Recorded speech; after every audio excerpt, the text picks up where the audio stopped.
नमस्कार दोस्तों, दी postal rankers में आप सभी का स्वागत है। दोस्तों कल हमने जो है फ्रैंकिंग मशीन को लास्ट किया था और फ्रैंकिंग मशीन में 2-3 स्लाइड्स हैं जो कि बच गए थे। आपको लग रहा होगा कि फ्रैंकिंग मशीन में बस इतना ही है, तो नहीं है। उसके आगे 2-3 स्लाइड और है, तो थोड़ा-सा जो छूटा हुआ पार्ट है वो आज की क्लास में हम पढ़ेंगे और भी बाकी जो भाग है क्लॉजेस हैं उनको हम जो है कंटिन्यू करेंगे। कल की क्लास नहीं आ पाई थी, उसके लिए क्षमा प्रार्थी हूँ। डेली आपकी क्लासेस जो है अब रेगुलर बेसिस पे होने वाली हैं। तो आइए बढ़ते हैं आज की क्लास की ओर और जानते हैं फ्रैंकिंग मशीन में जो हमने छूटा था वो पढ़ लेते हैं। विज्ञापन, जहाँ विज्ञापन स्लोगन्स की बात करते हैं तो आप फ्रैंक किए हुए आर्टिकल पर विज्ञापन भी दे सकते हैं, है ना। और विज्ञापन की जहाँ बात करते हैं तो लाइसेंसधारी अपने व्यवसाय से संबंधित विज्ञापन की अनुमति ले सकता है। यह लिफाफे के बाईं ऊपरी कोने पर लेफ्ट हैंड टॉप कॉर्नर पर तक जो है सीमित होना चाहिए। याद रखिएगा, टिकट कहाँ चिपकाया जाता है? Ticket right hand top corner पर चिपकाया जाता है और एडवर्टीजमेंट जो कि फ्रैंकिंग मशीन से रिलेटेड है वो लेफ्ट हैंड टॉप कॉर्नर पर जो है आप प्रसारित कर सकते हैं। विंडो डिलीवरी टिकट की बात करते हैं तो लाइसेंसधारी की पहचान के लिए डाकघर द्वारा जारी किया जाता है ना। एक प्रकार का ये लाइसेंस ही मान के चलिए कि इससे पहचान होती है कि हाँ आप ही जो है इस कहना चाहिए कि फ्रैंकिंग मशीन के संचालन करता है ना। यह उसका प्रतिनिधि भी ये विंडो डिलीवरी टिकट रख सकता है ना। गलत छाप पर रिफंड की बात करें तो यदि गलती से गलत छाप लग जाए तो 5% की कटौती के साथ जो है रिफंड लिया जा सकता है, बशर्ते जो आप दावा करेंगे या क्लेम करेंगे वो 3 महीने के भीतर होनी चाहिए, है ना। तो गलत छाप पर रिफंड की बात करें तो 2 चीज़ें हमने याद रखनी होगी। क्या पहले 5% रिफंड होगी, कटौती की जाएगी, और दूसरी जो है 3 महीने के भीतर आपको जो है क्लेम करना पड़ेगा। इन 2 परिस्थितियों में यदि आप करते हैं तभी आपको जो है रिफंड मिलेगा। आगे बढ़ते हैं। नगद में डाक शुल्क का पूर्व भुगतान, ये क्लॉज नंबर 12 है ना। तो ये क्लॉजेस और क्लॉज से जुड़ी इंपॉर्टेंट फैक्ट्स आपको मैं बता रहा हूँ, लेकिन आपको जो है क्लॉज नंबर भी याद करने होते हैं, है ना। तो क्लॉज नंबर 12 क्या कहता है देखते हैं। Pre payment of postage in case, नगद में डाक शुल्क का पूर्व भुगतान। सामान्यतः डाक शुल्क टिकटों से दिया जाता है, अर्थात पोस्टेज जो है डाक टिकटों के माध्यम से दिया जाता है, लेकिन भारी मात्रा में डाक भेजने वालों के लिए नगद भुगतान की सुविधा भी उपलब्ध है। भारी मात्रा कहने का मतलब वर्तमान में जैसे आप छत्तीसगढ़ सरकार की एक स्कीम है, क्या, सरकारी कागज तुहर द्वार, है ना। इसके तहत जो है ड्राइविंग लाइसेंस, आरसी कार्ड को जो है घर तक पहुंचाया जाता है। तो ये जो क्या है कि बल्क में डाक दिया जाता है, तो इनके लिए क्या है कि नगद में इनको क्या कहना चाहिए कि भुगतान की सुविधा दी जाती है। ये जो आप नगद भुगतान की सुविधा है पुरानी पद्धति के अनुसार है ना। पहले क्या था कि ओनली पोस्टेज के माध्यम से डाक शुल्क जो है दिया जाता था, लेकिन धीरे धीरे ये केस हो गया और ये अब जो है वर्तमान परिस्थिति में देखें तो ये ऑनलाइन की ओर बढ़ रहे हैं, जिसको हम जो है फ़ोन पे, पेटीएम वगैरह, जिसको हम प्लास्टिक मनी के नाम से जानते हैं, है ना। तो पुराने समय के हिसाब से पोस्टेज के माध्यम से जो है मैक्सिमम डाक शुल्क का भुगतान किया जाता था। फिर उसके बाद नगद केवल उन्हीं लोगों के लिए अवेलेबल था जो बल्क में पोस्ट करते थे, लेकिन वर्तमान में जो है ऑनलाइन की सुविधा भी विभाग द्वारा दिया जा रहा है। अनरजिस्टर्ड पैकेट की बात करें तो यह सुविधा उन फर्मों या व्यक्तियों को मिलती है जो बहुत बड़ी संख्या में पैकेट पोस्ट करते हैं। इसके लिए न्यूनतम सीमा निर्धारित की गई है ना। बड़े शहरों में कम से कम 500 पैकेट यदि आप पोस्ट करते हैं तो आपको नगद भुगतान की सुविधा मिलेगी। छोटे शहरों में 250 पैकेट कम से कम यदि आप पैकेट पोस्ट करते हैं तो जो है आपको नगद में भुगतान की सुविधा मिलेगी। Pre payment of postage in cash की सुविधा मिलेगी। इसके लिए जो है हेड ऑफ सर्कल अर्थात सीपीएमजी से अनुमति लेना आवश्यक है। उसमें आपको अनुमति लेनी होगी कि जो है मैं अपने बल्क पोस्टिंग का भुगतान नगद के माध्यम से करना चाहता हूँ या चाहती हूँ या चाहते हैं, ठीक है। आगे बढ़ते हैं। राजपत्रित अर्थात गेजेटेड और एचएसजी अर्थात हायर सिलेक्शन ग्रेड डाकघरों में सुविधा क्या मिलती है। चुनिंदा राजपत्रित और एचएसजी डाकघरों में उन फर्मों को नगद भुगतान की अनुमति है जो कम से कम 500 आर्टिकल एक बार में पोस्ट करते हैं। यह सुविधा इन प्रोडक्ट्स के लिए है, कौन कौन से, लेटर्स के लिए है, inland letter card, post card, unregistered parcel और रजिस्टर्ड न्यूज़पेपर, है ना। गेजेटेड, जहां हम गेजेटेड पोस्ट मास्टर की बात करते हैं तो एसपी की सारी पावर यूज़ करते हैं। और एचएसजी की बात करें तो ये सिलेक्शन ग्रेड ये है कि पहले आप पीए रहते हैं, पीए के बाद एलएसजी 1 कैडर में आते हैं, उसके बाद एलएसजी 2 कैडर में। ये दोनों कैडर ऐसे हैं कि आप एसपीएम वगैरह जो है ये बनते हैं, या फिर आपके कहना चाहिए कि सीपीसी मैनेजर वगैरह होगा। और इसके बाद सबसे ऊपर हो जाता है एचएसजी ग्रेड, है ना, हायर सिलेक्शन ग्रेड। तो राजपत्रित और एचएसजी डाकघरों में प्राप्त होने वाली सुविधाओं के बारे में हमने देखा कि 500 लेख आर्टिकल एक बार में पोस्ट कर सकते हैं, और ये सुविधा राजपत्रित और गेजेटेड और एचएसजी डाकघरों में है। नेक्स्ट क्लॉज है क्लॉज नंबर 13, जो कहता है स्पॉइल्ड और डिफेस्ड स्टाम्प्स, है ना, तेरा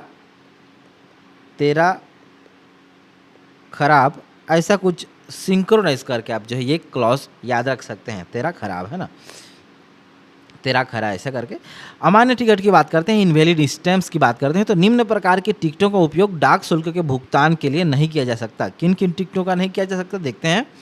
विरूपित, डिफेस्ड, फटे हुए या काट दिए गए हों, उनका पुनः उपयोग नहीं किया जा सकता। जिन पर पहले से कोई मुहर ऑब्लिटरेटेड हो, लगी हो, उनका उपयोग नहीं किया जा सकता। जिन पर केंद्र सरकार की अनुमति के बिना शब्द, अक्षर, संख्या या डिजाइन लिखा हो या छपा हो, उनका भी उपयोग नहीं किया जा सकता। या फिर जिन्हें इम्बोस्ड इनवेलप या फिर पोस्ट कार्ड से काट कर अलग कर दिया गया हो, उन्हें भी उपयोग नहीं किया जा सकता, है ना। कहने का मतलब है, ये मान लीजिए पोस्ट कार्ड है और यहाँ पर मान लीजिए जो हाँ राइट हैंड टॉप करने पर जो भी टिकट लगे होते हैं उसका आप पुनः उपयोग नहीं कर सकते। पुनः इन द सेंस कि उसको काट कर आप दूसरे लिफाफे में उपयोग नहीं कर सकते, और ऐसा करना कानूनन अपराध है ना। आगे देखेंगे कानूनी अपराध के प्रावधान भी हैं। ये जो आईपीसी की धारा है, आईपीसी की धारा के तहत 163A के तहत जो है आपको दंड का प्रावधान है, जिसमें 200 रुपये की जुर्माना राशि आपको निर्धारित की गई है। वर्तमान में आईपीसी भारत न्याय संहिता से जो है रिप्लेस कर दी गई है, बीएनएस से रिप्लेस कर दी गई है। आगे बढ़ते हैं, विशेष प्रतिबंध, स्पेशल रेस्ट्रिक्शन क्या क्या है। डाकघर द्वारा दी जाने वाले विशेष रजिस्ट्री लिफाफों, स्पेशल रजिस्ट्रेशन इन्वेलप्स का उपयोग जो है अनरजिस्टर्ड अर्थात साधारण डाक भेजने के लिए नहीं किया जा सकता, है ना। तो याद रखना होगा आपको कि स्पेशल रजिस्ट्रेशन इन्वेलप्स का उपयोग आपको अनरजिस्टर्ड डाक भेजने के लिए जो है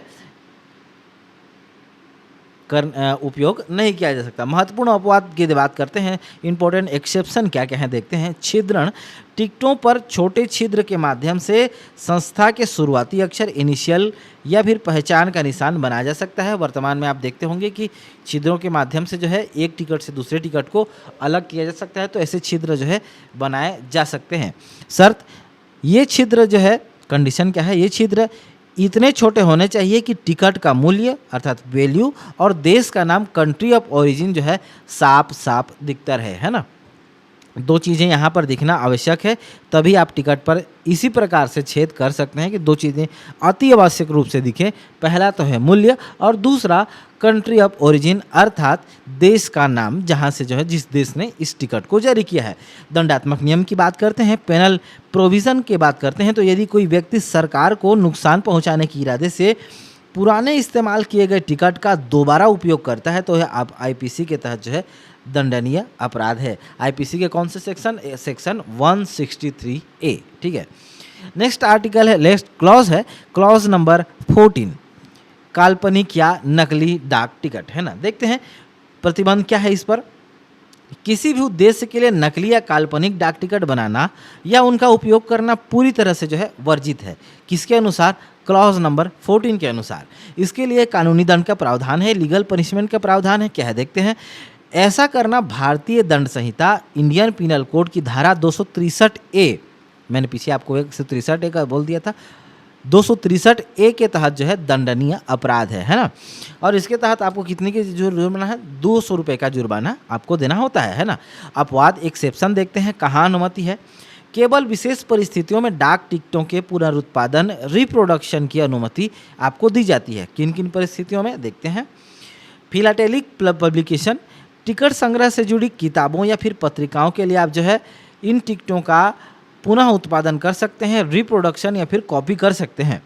दूसरा कंडीशन है स्पेशल आर्टिकल, किसी सामान्य पत्रिका में टिकटों के बारे में लिखे गए विशेष सेक्शन में के तहत जो है आप इन टिकटों का उपयोग कर सकते हैं रिप्रोडक्शन के तौर पर।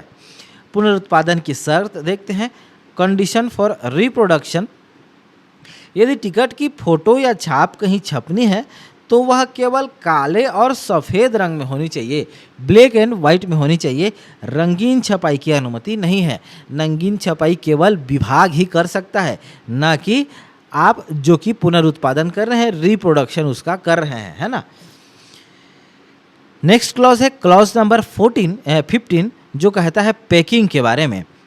Clause number 15 packing. पैकिंग की मजबूती क्यों जरूरी है देखते हैं। प्रत्येक पत्र, पैकेट या पार्सल पर कम से कम 2 डाकघरों की तारीख वाली मोहर, डेट स्टाम्प लगाई जाती है। पारगमन ट्रांजिट के दौरान मेल बैग के अंदर डाक पर बहुत अधिक दबाव और घर्षण होता है, प्रेशर और फ्रिक्शन होता है, इसीलिए सभी लेखों को मजबूत कवर में जो है पैक किया जाना चाहिए। ये सलाह ग्राहकों को भी दी जाती है। आप लोगों ने देखा होगा कि कई लोग ऐसे होते हैं जो खुले सामान को ले आते हैं बिना पैक किए, तो उनको बताना ज़रूरी है कि जो आपका मेल है वो भयंकर दबाव और घर्षण से गुजरता है ना।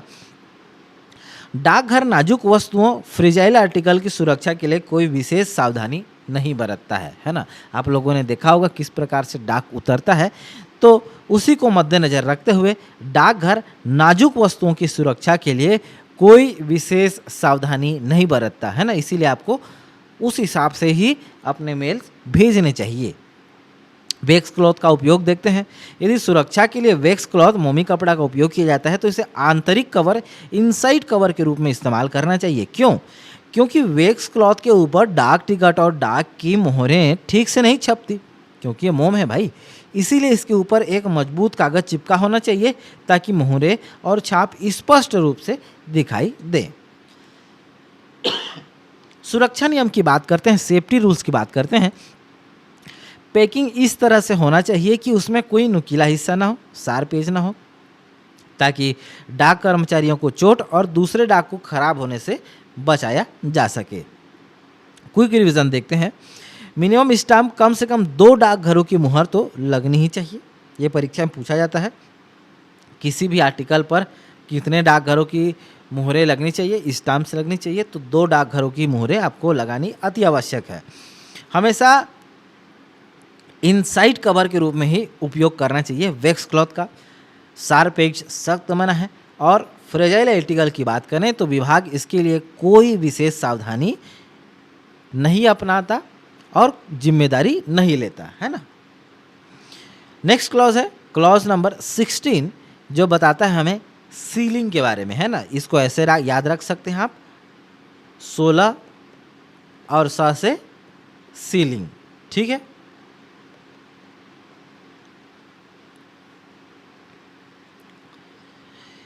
अनरजिस्टर्ड डाक के लिए सलाह देखते हैं। जनता को सलाह दी जाती है कि अनरजिस्टर्ड या साधारण पत्रों और पैकेटों को बाहर से सीलिंग वैक्स या चपड़े का उपयोग ना करें, है ना। इसका उपयोग तभी किया जाना चाहिए जब वस्तु की सुरक्षा के लिए बहुत जरूरी हो, है ना। चपड़े का सामान्यतः उपयोग नहीं किया जाए। चपड़ी जो लाल रंग के लाख से बना होता है उसको हम चपड़ी कहते हैं। यदि चपड़ी का उपयोग किया जाता है तो मोहर लगाने से पहले वैक्स के ऊपर टिश्यू पेपर या कोई अन्य पतला कागज़ रखना चाहिए, क्योंकि जो छाप है वो थोड़ी मजबूती के साथ मारी जाती है ना। आप लोगों ने बीओ में देखा होगा कि एक तारीख छाप होता है और एक लॉक करने वाला छाप होता है जिस पर डेट लिखा होता है। जो छोटे वाले खिले आपको 1 तारीख को दिए जाते हैं वो उसी के होते हैं, है ना। पारगमन ट्रांजिट के दौरान चपड़ी गर्म होकर दूसरे पत्रों से चिपक जाती है, जिससे वह पत्र के संपर्क में आने वाले अन्य पत्र खराब हो सकते हैं। इसीलिए बीच में एक कपड़ा लगाया जाना चाहिए, है ना। अच्छा, ये इससे याद आया कि जो मुहर होते हैं, मुहरों के बारे में ये सही है कि नहीं, इसके लिए एक रजिस्टर बनाया जाता है जिसको हम पोस्ट मार्क के नाम से जानते हैं। इस रजिस्टर के माध्यम से ये पता लगाया जा सकता है कि कौन सी खिलें आपके पास हैं अर्थात और कौन सी खिलें नहीं है। खिलें अर्थात ये जो आपको डेट मिलते हैं हर एक तारीख को, जिस पर ऊपर में डेट लिखा होता है। और स्टाम्प से जुड़ी एक रोचक तथ्य आपको बता दूं कि ये अलीगढ़ में ही बनते हैं, वहीं मैन्युफैक्चर होते हैं, इसीलिए इसको संभाल कर रखना चाहिए, घुमाना नहीं चाहिए। फॉरेन मेल के लिए जो है विशेष सावधानी की बात करते हैं। विदेशी देशों को भेजी जाने वाली डाक के लिए यह सावधानी बहुत अधिक जरूरी है, क्योंकि उन्हें कई दिनों तक बहुत गर्म जलवायु हॉट क्लाइमेट से गुजरना पड़ता है, जिससे मोम पिघलने का खतरा जो है बढ़ जाता है। नेक्स्ट आर्टिकल है, यह क्लॉज है, क्लॉज नंबर 17, सिक्के आदि पोस्ट करना, पोस्टिंग ऑफ कॉइन्स। मुख्य नियम देखते हैं क्या क्या है। निम्नलिखित मूल्यवान वस्तुओं को अंतर्राष्ट्रीय डाक के माध्यम से केवल बीमाकृत ऑनली इंश्योर्ड करके ही भेजा जा सकता है। किनको किनको? कॉइन्स हो गए, बुलियन अर्थात सोना चांदी के बिस्कुट व छड़े, कीमती पत्थर प्रीसियस स्टोन, आभूषण ज्वेलरी, सोना या चांदी से बनी वस्तुएं, मुद्रा या बैंक नोट, करेंसी और बैंक नोट। ठीक है, आगे बढ़ते हैं। महत्वपूर्ण व्याख्या एक्सप्लेनेशंस देखते हैं। सोने या चांदी की वस्तुएं, इसमें पूरी तरह या आंशिक रूप से बनी वस्तुएं शामिल हैं, लेकिन इलेक्ट्रोप्लेटेड या नकली परत वाली वस्तुएं शामिल नहीं है ना। नकली परत वाली वस्तुओं को आप सोने चांदी की तरह आप कंसिडर नहीं कर सकते। ये इसलिए मना है क्योंकि पता चले कि आप नकली वस्तुओं को भेज रहे हैं, उस पर बीमा करवा रहे हैं और बाद में आप क्लेम कर रहे हैं कि मुझे नकली मिल गया, तो ऐसा आप नहीं कर सकते। कॉइन्स, इसे जो है करेंसी विभाग या टकसाल की ओर से भेजे गए कटे फटे हुए नकली सिक्के शामिल नहीं हैं। सिक्कों के तहत जो है आप नकली सिक्कों का इस्तेमाल नहीं कर सकते और नहीं उनका बीमा करा सकते हैं। करेंसी नोट की बात करते हैं तो इसमें विरूपित डिफेज्ड शामिल नहीं है यदि वे करेंसी विभाग की ओर से भेजे जा रहे हैं। करेंसी विभाग भेज सकता है परीक्षण के लिए या फिर और भी किसी भी प्रकार के काम के लिए करेंसी विभाग भेज सकता है।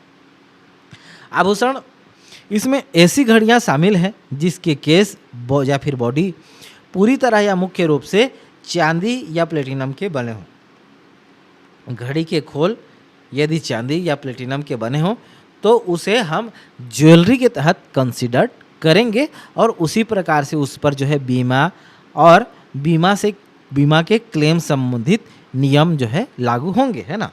तो आज के लिए बस इतना ही, कल फिर मिलेंगे नेक्स्ट क्लॉजेस को देखते हुए, है ना। तब तक के लिए बने रहिए। Thank you for listening me, this is Sanjay Patel. Have a good day.